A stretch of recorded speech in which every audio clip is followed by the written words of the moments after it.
Good morning everyone. Today I'm going to make masak lemak cili padi with eggs, and I have two types of eggs here. I have these boiled eggs, about 6 pieces, and I've got these eggs that I kept in the freezer. When I made the ayam pencen soup, I had all these eggs from the chicken and I froze it. Now I've taken it out. I'll put these in the egg masak lemak cili padi also. And I like using potatoes in my masak lemak. Many don't, but I do. And you will need also coarse salt and 1 box of santan. And here I have 2 serai, and this will be bruised and just keep it aside. And the potatoes, I like cutting them to wedges. Many don't use them, but I do. Gives you more bulk in the dish. At the same time, it is very tasty. Nanti hari ni nak masak lemak cili padi telur ya, bukan telur itik, telur biasa saja. Nanti ada telur rebus, tak goreng pun, rebus saja. Tapi dari ayam pencen hari tu, nanti ada telur dalam perut dia, telur kuning sajalah. Nah, ini pun nanti akan masukkan nanti. Dan di sini ada garam kasar, minyak ya untuk menumis. 3 ubi kentang. Saya suka ubi kentang dalam lemak cili padi sebab dia boleh membanyakkan lauk ya, sedap pun. So saya selalu pakailah. Ni santan 1 kotak, serai 2 saya dah titik ya. Lepas ni yang kita perlukan adalah kunyit hidup. This is fresh turmeric.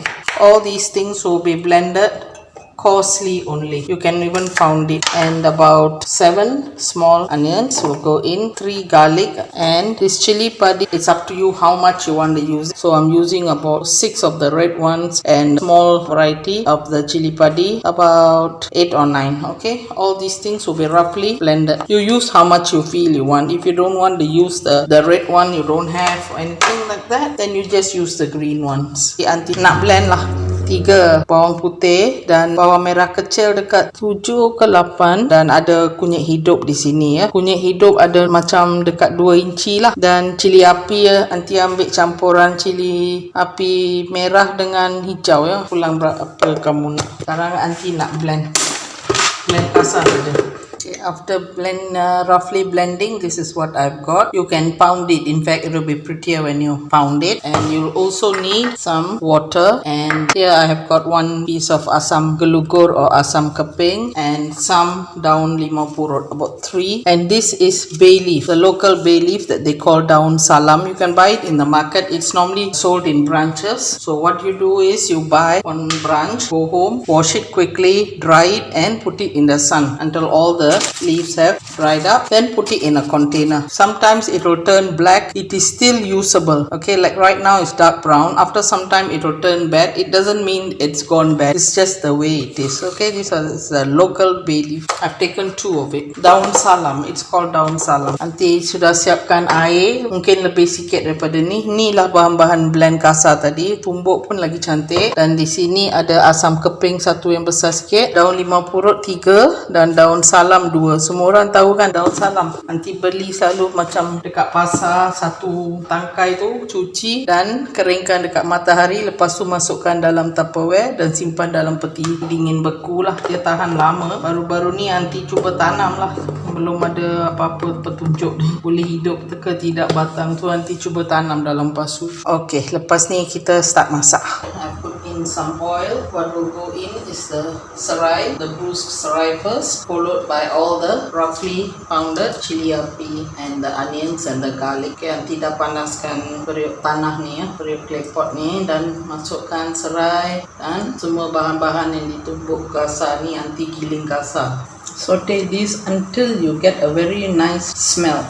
Tumis sampai ada bau yang sedap sekali ya. Nanti masak banyak sebab ni untuk hari Sabtu. Ramai dekat rumah makan tengah hari, makan malam ke apa. I'm cooking quite a bit here because this is a Saturday today, and they all of them at home. Some eat for 2 meals. So I'm cooking for 2 meals. Some will only take 1 meal. That's the reason why I'm cooking quite a bit here. Nanti dah masukkan kentang 1,5 mak air. jahe ya, dan 1 sudu kecil garam biar dia empuk. Sementara tu masukkan 2 daun salam dan daun kunyit 3. I'm putting in the 2 local bay leaves and the 3 daun limau purut, and I'll bring it to a boil and close it and cook it. I've also put in a little bit of the coconut milk, not all, just a bit. More will go in later as necessary, and there's also 1 teaspoon of coarse salt. Nanti juga telah masukkan kentang, daun salam, daun limau purut, garam kasar 1 teaspoon ya, dan air 1,5. Sekarang kita rebus dulu.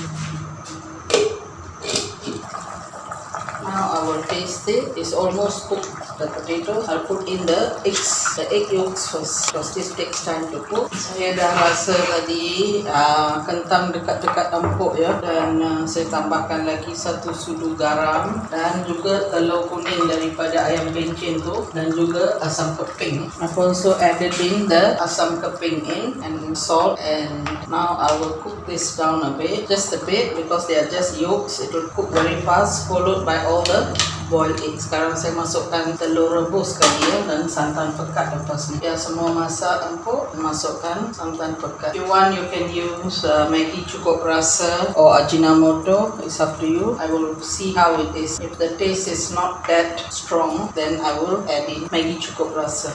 Saya mungkin masukkan Maggi cukup rasa sikit ya. Tengoklah macam mana lepas masuk santan semua, dan gula untuk syarat mungkin juga biar saya rasa-rasa dulu. Okay, it's already getting sour. I will remove the asam keping because I don't like it too sour. Saya akan cuba keluarkan asam keping ya, sebab dah asam sangat kan. Sekarang masukkan santan pekat.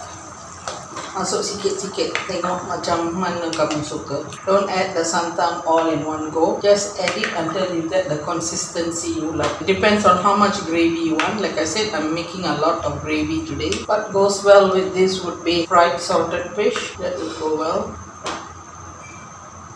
Okay, I think it's almost 1 box. I still got some left.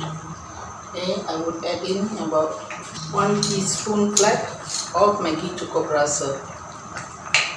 Saya masukkan 1 sudu rata Maggi cukup rasa. Sudah betul-betul okey rasa dia. Kalau nak garam sikit lagi pun boleh lah. Gula tak perlu ya. Sudah sedap. Lepas ni anti off ni, dan biar dia duduk ya. Nanti suka masakan apa-apa pun kita masak, biar dia duduk seketika. Especially masakan Melayu dengan India.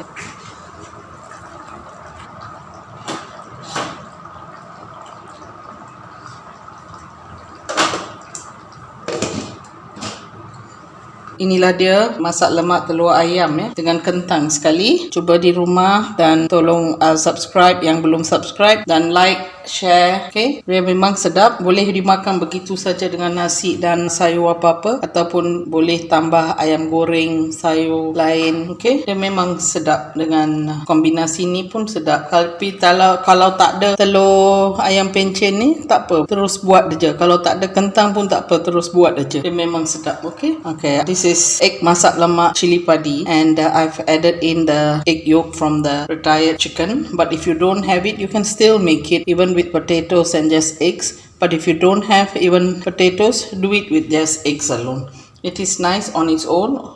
All you have to do is prepare a veggie dish, and it goes well with white rice, nothing else. Another dish that will go well with this is fried chicken. You can have fried chicken, a veggie dish, and this. It will be really nice. So do try it at home. And those of you who haven't subscribed, please do subscribe and share my recipes with friends. I'll see you in my next video. Bye bye.